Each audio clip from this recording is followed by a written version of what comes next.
My name is Patty Roach. I'm one of the proud owners of C60 Evo, the evolution of the carbon-60 molecule to ESS60, pure C60.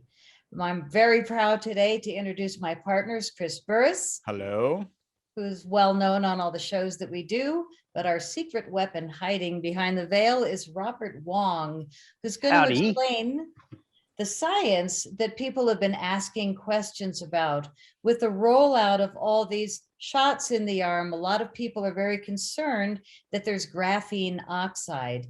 And we've been hearing in the comments on a lot of the shows that Chris and I do, that people are hoping that there's no relation between the great C60 miracle molecule formulation and graphene oxide that may or may not be in these shots. So Robert had a great explanation, and I think that he can really explain it in a way that we can all understand. Robert, is there any correlation between ESS60, pure C60, and graphene oxide? Well, thanks for having me, Patty. Well, there's really no correlation, but only correlation you could say there is carbon. Both are made out of carbon, but totally different structures. So as everybody knows or seen in our previous videos, that carbon-60 is a round three-dimensional molecule, and graphene is one monolayer of carbon. You have many carbon chains in it, but it's one thin little sheet, kind of like a sheet of paper. You look at a sheet of paper, imagine this is one layer of graphene, and this is the ball. I mean, there's no comparison there. One little layer of sheet. You know, the closest comparison you can have for graphene is to graphite. Graphite is multiple layers of a lattice of graphene carbon. So it's more like a reading paper, or multiple sheets of paper, and that makes up a graphite. And so that's probably the closest cousin in the carbon chains that you could say graphene and graphite is related to.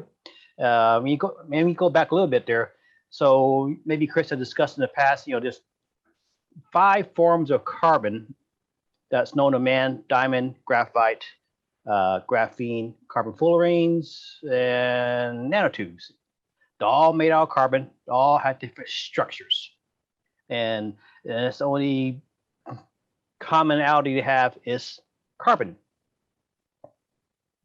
So, is there graphene oxides in the COVID-19 shots? Maybe, maybe not.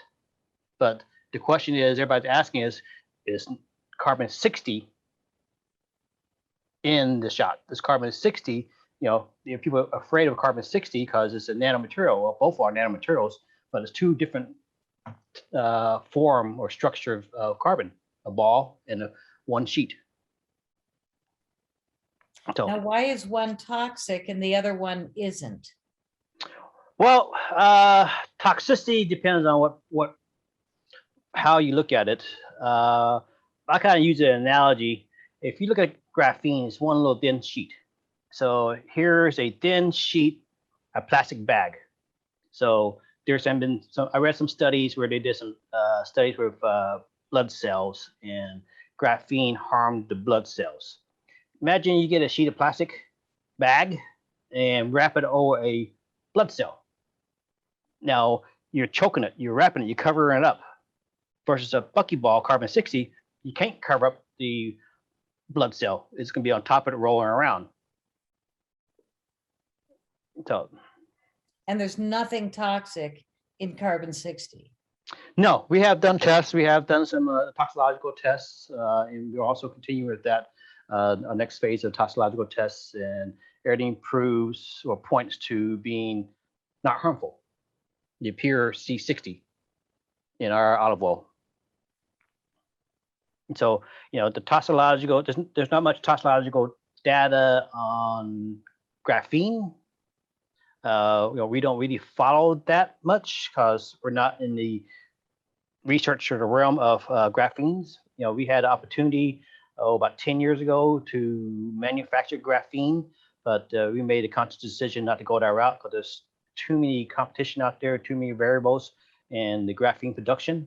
And so we want to stick to what we know, which is the carbon 60. Which people are loving. Chris, any thoughts on this? No, I think that Robert gives great examples of, the difference between graphene, and that's just graphene and really the ESS60 molecule, that being the C60 molecule safe for human consumption.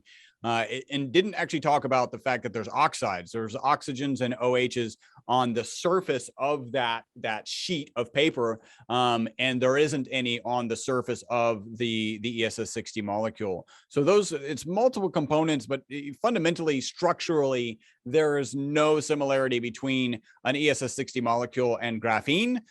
So you really don't have anything to worry about. Research is, and the data is still out on graphene oxide. The data is in and continuing to show that ESS60 is safe for human consumption.